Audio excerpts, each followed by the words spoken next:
Çfarë mund të thoni diçka për këtë panajir? Po, panajiri, si gjitha herët e tjera, edhe kësaj radhe, është një vend ku bashkon shqiptarët. Po. Mund të jetë një nga ngjarjet ku të gjitha shtresat e shoqërisë fillojnë me fëmijë, me nxënësa, me studenta, me të rinj, të reja, me moshën e tretë, me qytetarë thjesht apo qytetarë përbërë, që pothuajse janë të pranishëm në të 5 ditët e panajirit, që fillon zakonisht nga e mërkura, në javën e dytë në ndorit e mërkur dhe i dielën. Dhe mund të vërtetim jemi kënaqur, pavarësisht se unë kam një sendën time diku edhe jap, diku edhe shes, diku edhe fal, dhe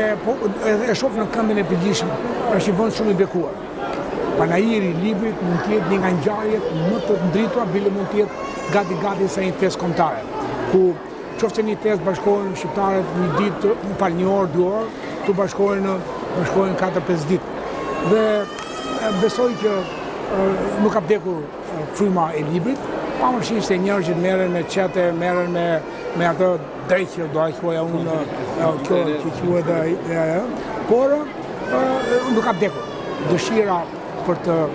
mbështyr gishtinë e dorës edhe për të tretuar faqe libri, fakti që blejmë,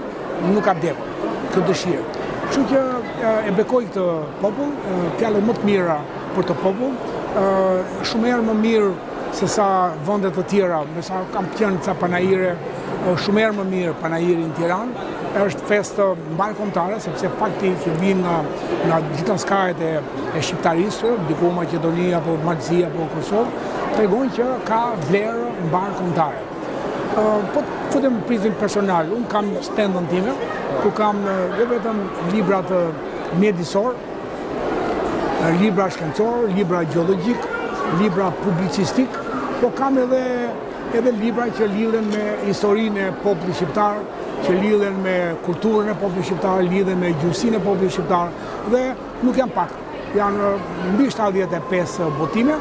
ku një pjesë janë për gjeologjinë, një pjesë janë për mjedisin, një pjesë janë për sociologjin, që psikologjia e qenit, psikologjia e ujkut, psikologjia e mjedisit është një libër, psikologjia e ujit është një libër tjetër, dhe pastaj vijnë këto librat që kanë të bëjnë me butrintin, arkeologji,